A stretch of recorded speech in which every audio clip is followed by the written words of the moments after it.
السلام علیکم ورحمۃ اللہ وبرکاتہ۔ نحمدہ ونصلی علی رسولہ الکریم، اما بعد فاعوذ باللہ من الشیطان الرجیم، بسم اللہ الرحمن الرحیم۔ رب اشرح لی صدری ویسر لی امری واحلل عقدۃ من لسانی یفقہوا قولی، ربی زدنی علما۔ شروع کرتے ہیں۔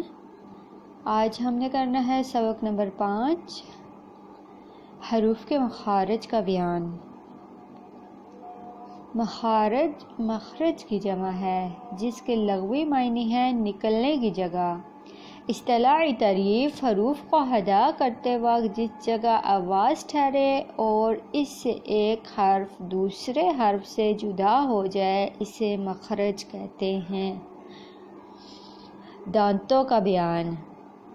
اکثر مخارج کا تعلق دانتوں کے ساتھ ہے، اس کے لیے مخارج بیان کرنے سے پہلے دانتوں کے نام بیان کیے جاتے ہیں تاکہ مخارج سمجھنے میں مشکل پیش نہ آئے۔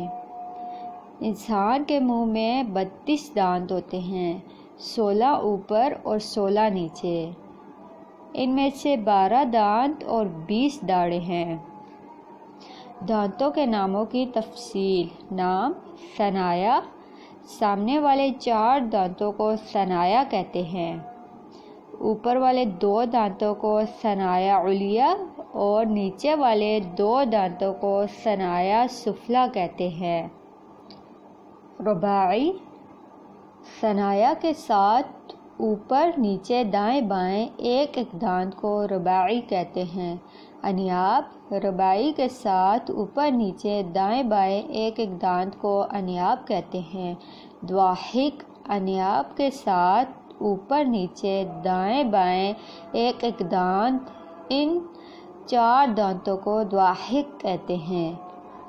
طواحن، دواحق کے ساتھ اوپر نیچے دائیں بائیں 3 دانت، ان 12 دانتوں کو طواحن کہتے ہیں۔ نواجذ، طواحن کے ساتھ اوپر نیچے دائیں بائیں ایک دانت، ان 4 کو نواجذ کہتے ہیں۔ دواحق، طواحن اور نواجذ کو ادراس اور دروس داڑیں بھی کہتے ہیں۔ ان کے علاوہ باقی سارے دانت ہیں جنہیں اسنان کہتے ہیں۔ جیسے دی گئی فوٹو میں بتایا گیا ہے، دانتوں کی تعداد کتنی ہے اور کتنے ثنایا علیہ، رباعی، انیاب، دواحق، طواحن، نواجذ ہیں، جو اس فوٹو میں واضح ہو رہا ہے۔ تو آج کے لیے اتنا ہی۔ اس میں پڑھا ہم نے دانتوں کی تعداد اور ان کے نام، اور انشاءاللہ نیکسٹ کلاس میں ہم پڑھیں گے مخارج کی تفصیل۔ بارک اللہ فیکم، جزاکم اللہ خیرا کثیرا۔ السلام علیکم ورحمۃ اللہ وبرکاتہ۔